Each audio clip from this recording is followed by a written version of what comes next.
Solve করার আগে আমরা কোশ্চেনটা পড়ার আগে আমরা একটু কোশ্চেনটা বোঝার ট্রাই করি। এই কোশ্চেন পড়ার আগে আমি কিছু জিনিস বলি আগে। কোশ্চেনে মূলধন বলতে যেটা বোঝায় আসল বলতে একই জিনিস বোঝায়। মূলধন আর আসল একই জিনিস, ঠিক আছে? মুনাফা বলতে যেটা বোঝায় সুদ বলতে একই জিনিস বোঝায়। যদি কোশ্চেনে বলে মুনাফা আসলে, এটা বলা যায় কথা। সুদে আসলে বলে একই কথা, বা মুনাফা মূলধনে বলে একই কথা। সবগুলো একই জিনিস, এটা একটু মাথায় রাখবা, ঠিক আছে? তো আমি কোশ্চেনটাকে পড়ি, তারপর আমরা সলভিংয়ে যাই। আমাকে কোশ্চেনে বলছে শতকরা বার্ষিক যে হারে কোনো মূলধন, শতকরা বার্ষিক যে হারে কোনো মূলধন 6 বছরে মুনাফা মূলধনে দ্বিগুণ হয়, অর্থাৎ যে মূলধনটা ছিল তার দ্বিগুণ হয়ে গেছে মুনাফা মূলধনে যায়, সেই হারে কত টাকা 4 বছরে মুনাফা মূলধনে 2050 টাকা হবে। তো কোশ্চেনটাতে দুইটা পার্ট, একটা হচ্ছে কমার আগ পর্যন্ত আর একটা হচ্ছে কমার পরের থেকে। তো এই জায়গায় ফোকাসের যে বিষয়টা সেখানে বলছে যে হারে সেই হারে, অর্থাৎ দুইবারই মুনাফার হারের মান হচ্ছে সেম, দুইবারই মুনাফার হার হচ্ছে সেম। তো আমাদের এখানে মূলধনটা দেওয়া নেই, আমরা মূলধনটা ধরে নিব, সময় দেওয়া আছে, মুনাফা মূলধনের মান দ্বিগুণ হয়ে গেছিল, তাহলে এটাও দেওয়া আছে, মুনাফা মূলধনের ভ্যালুটাও দেওয়া আছে। তাহলে আমরা ইজিলি সলভ করে এই জায়গা থেকে মুনাফার হারের মানটা বের করতে পারবো। কীভাবে বের করব আমি একটু দেখাচ্ছি। আমি ধরলাম এই জায়গায় প্রথম ক্ষেত্রে কোশ্চেনে বলছিল কোনো মূলধন, এখন কোশ্চেনে তো যে কোনো মূলধন বলছে, মূলধন বলা নাই, তাহলে আমাদের ধরে নিতে হবে যে ধরেই মূলধন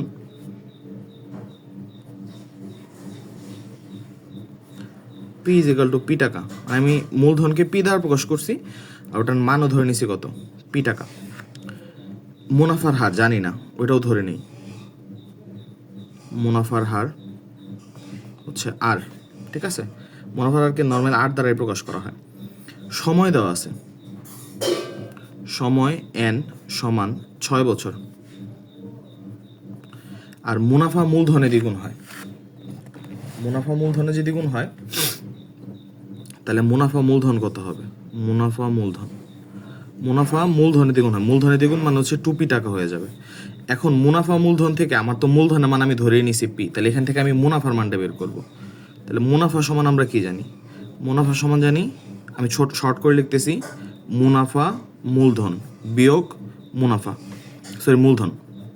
মুনাফা মূলধন থেকে আমি যদি মূলধন বাদ দেই তাহলে আমি হচ্ছে মুনাফা পাবো। তাহলে মুনাফা মূলধন মাইনাস মূলধন, তাহলে মুনাফা মূলধনের মান কত? 2p। মূলধনের মান কত? p। তাহলে মুনাফার মান কত আসতেছে? p। আই হোপ এই পর্যন্ত ক্লিয়ার। এবার আমি এটার জন্য আমরা একটা সূত্র জানি, তাই না? আমরা কি জানি? আমরা জানি আই ইজ ইকুয়াল টু হচ্ছে পি আর এন। তাহলে আই হচ্ছে আমার সেই মুনাফা, তাই আমি তো মুনাফা তো বের করেই ফেলছি, এটাকে আই দ্বারা প্রকাশ করলাম। এই যে মুনাফাকে আই দ্বারা প্রকাশ করতেছি, তাহলে আই সমানই কত? পি। তাহলে আয়ের মান বসাই দিলাম পি। পি এর মান অলরেডি মূলধন, তাহলে পি বলতেও তো পি বোঝাচ্ছে, আর এন বলতে কত? 6। পি পি বাদ, তাহলে আর এর মান কত আসতেছে? 1/6, অর্থাৎ মুনাফার হার চলে আসছে আমার 1/6, ঠিক আছে? এবার কোশ্চেনের সেকেন্ড ধাপে আমরা যাব। আমাকে বলছিল সেই হারে কত টাকা 4 বছরে মুনাফা মূলধনে 2050 টাকা হবে, অর্থাৎ সময় ছিল, মুনাফার হারও বের হয়ে গেছে আমার কাছে, সেই হারটা কত? এবার সেই হারে আমি বের করে ফেলছি 1/6, এটা আমি বের করছি। কত টাকা 4 বছরে মুনাফা মূলধনে 2050 টাকা হবে। এবার আমাকে পি এর ভ্যালুটা বের করতে বলছে। আচ্ছা, তাহলে আমি যদি দ্বিতীয় ক্ষেত্রে যাই,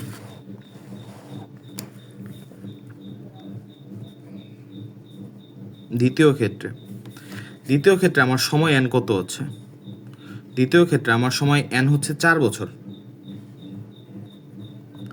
আমাকে বলতেছে সেই হারে, অর্থাৎ আর এর মান, মুনাফার হার তো প্রথমবারই বের করছে 1/6। এবার কোশ্চেনে বলে দিছিল যে মুনাফা মূলধন ইজ ইকুয়াল টু হচ্ছে 2050 টাকা, এটা কোশ্চেনে বলে দিছিল প্রশ্ন অনুযায়ী, প্রশ্ন মতে আর কি।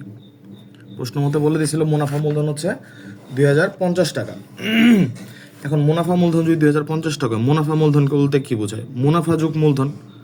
তাহলে মুনাফা যোগ মূলধন সমান কত? 2050। এবার মুনাফা বলতে আমরা কি বুঝি? মুনাফা বলতে বুঝি আমরা আয়, মূলধন বলতে বুঝি হচ্ছে পি সমান কত? 2050। আয়ের জন্য আমরা সূত্র জানি, আয় মানে কত? PRN। তাহলে PRN যোগ পি ইজ ইকুয়াল টু কত? 2050। আই হোপ এই পর্যন্ত বুঝছো। এবার আমরা একটা পি কমন নেব। তাহলে পি যদি কমন নেই, এখানে কত হয়? RN যোগ 1 ইজ ইকুয়াল টু কত? 2050। আই হোপ এই পর্যন্ত বুঝতে পারছো তোমরা। আমি এবার ডানে যাচ্ছি, এই যে এখান থেকে এখানে আসলাম। আমার পি ইন্টু RN এর মান কত? আর এর মান হচ্ছে 1/6, এন এর মান হচ্ছে 4 বছর। তাহলে ইন্টু 4 যোগ 1 ইজ ইকুয়াল টু 2050। তাহলে পি যে কাটাকাটি করতাম, তাহলে উপরে হয়তো 2, নিচে হয়তো 3, তাহলে 2/3 যোগ 1 ইজ ইকুয়াল টু হচ্ছে 2050। আমি যদি লসাগু করে ক্যালকুলেশন করতাম, তাহলে 2 যোগ 3/3 অর্থাৎ 5/3 হয়ে যেত।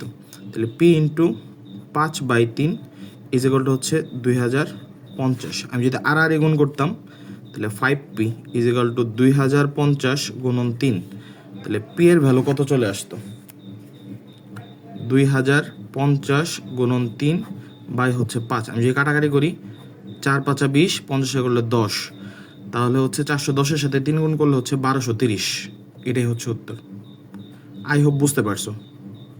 এই সেম টাইপের 3টা ম্যাথ আমি তোমাদের করতে দিচ্ছি, ওটা এখন সলভ করবা।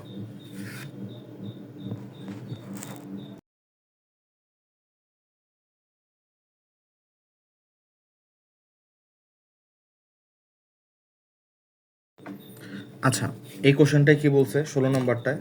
এটাতে বলতেছিল একই হার মুনাফায়, অর্থাৎ মুনাফার হার একই থাকবে, মুনাফার হার একই থাকবে, অর্থাৎ একই হার মুনাফায়, অর্থাৎ মুনাফার হার সেম। কোনো আসল 6 বছরে, এই 6 বছর মানে হচ্ছে সময় দেওয়া আছে। মুনাফা আসলে দ্বিগুণ, অর্থাৎ মুনাফা আসলের দ্বিগুণ হয়ে যাবে।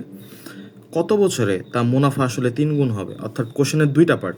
একটা পার্ট হচ্ছে একই হার মুনাফায় কোনো আসল 6 বছরে মুনাফা আসলে যদি দ্বিগুণ হয়, কত বছরে তা মুনাফা আসলে 3 গুণ হবে। এখানে একটা সময় দেওয়া ছিল 6 বছর, আর এই জায়গায় আমাকে আরেকটা সময় বের করতে বলছে, অর্থাৎ সেকেন্ড পার্ট আমাকে এন এর ভ্যালু বের করতে হবে। তো ম্যাথটা কীভাবে অ্যাপ্রোচ করব? খুবই সিম্পল। আমরা ফার্স্টে ধরে নিব সলিউশনের জন্য। প্রথম ক্ষেত্রে এটাও 2টা পার্ট হবে। প্রথম ক্ষেত্রে একই হার মুনাফা, অর্থাৎ মুনাফার হার হচ্ছে আর। দেন কোনো আসলের মান কত সেটা আমরা জানি না, তাই আসলটাও ধরে নিচ্ছি। আসল P is equal two P টাকা, ঠিক আছে। 6 বছরে, তাহলে সময় আমি দিলাম n1 সমান কত? 6 বছর। মুনাফা আসলে দ্বিগুণ, অর্থাৎ আমি মুনাফা আসল লিখি, মুনাফা আসল এই দ্বিগুণ মানে হচ্ছে পি এর দ্বিগুণ, অর্থাৎ হচ্ছে 2p। আচ্ছা, আমি এই জায়গা থেকে কি মুনাফাটা বের করতে পারবো? অবশ্যই পারবো, কারণ মুনাফা আই ইজ ইকুয়াল টু কী হবে? মুনাফা আই ইজ ইকুয়াল টু হচ্ছে মুনাফা আসল মাইনাস আসল, মুনাফা আসল মাইনাস হচ্ছে আসল। তাহলে মুনাফা আসলের মান কত? 2p, আসলের মান হচ্ছে p, অর্থাৎ মুনাফার মানও হচ্ছে p, অর্থাৎ আই ইজ ইকুয়াল টু হচ্ছে p। আই হোপ এই পর্যন্ত বুঝতে পারছি। এবার আমরা সূত্র কি জানি? আমরা জানি I is equal two PRN। তাহলে আয়ের মান কত এই জায়গায়?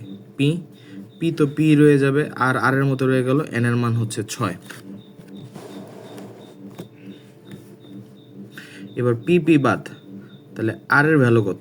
আর এর ভ্যালু হচ্ছে 1/6। আমি এটাকে দশমিকে প্রকাশ করতেছি না, কারণ আমাকে তো পরের বারও ওই যে কোশ্চেনে যে বলে দিয়েছিল একই হার মুনাফায়, তখনও তো আমাকে মুনাফার হারটা ইউজ করতে হবে, তাই আমি এটাকে ভগ্নাংশ আর বানাবো না। আচ্ছা, এবার সেকেন্ড ফেজে যদি আমি আসি, দ্বিতীয় ক্ষেত্রে কি করতেছে? বলতেছে কত বছরে তা মুনাফা আসলে 3 গুণ হবে। কত বছরে তা মুনাফা আসলে 3 গুণ হবে? আচ্ছা, মুনাফা আসলে 3 গুণ আর সময়, মুনাফার হার তো আমার কাছে দেওয়াই আছে, মুনাফার হার দ্বিতীয় পর্যায়ের জন্য যেটা আর এর মান, এটা তো 1/6 আমি অলরেডি বের করে ফেলছি। মুনাফা আসলে 3 গুণ, তাহলে মুনাফা আসলে 3 গুণ মানে হচ্ছে মুনাফা আসলে 3 গুণ, অর্থাৎ পি এর 3 গুণ মানে হচ্ছে 3p। ঠিক আছে, তাহলে মুনাফা আসলে 3p হয়েছে, তাহলে এটাকে আমরা কি বলতে পারি? মুনাফা যোগ আসল।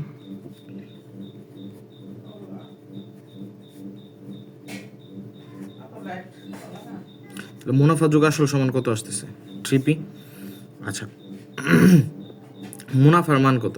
মুনাফা হচ্ছে আই, আসল কত? পি ইজ ইকুয়াল টু কত? 3p। তাহলে আয়ের মান কত? পি আর এন যোগ পি ইজ ইকুয়াল টু কত? 3p।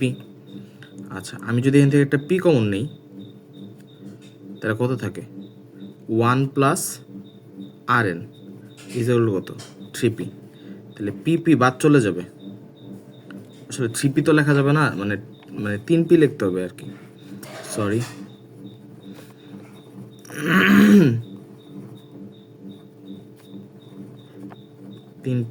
এই যে পিপি বাদ চলে গেছে, তাহলে 1 যোগ আর এন সমান হচ্ছে 3। তাহলে আর এন সমান কত? আর এন সমান হচ্ছে 2। আচ্ছা, এবার আর এর মান তো আমি জানি, আর এর মান কত? 1/6 into N is equal to কত? 2।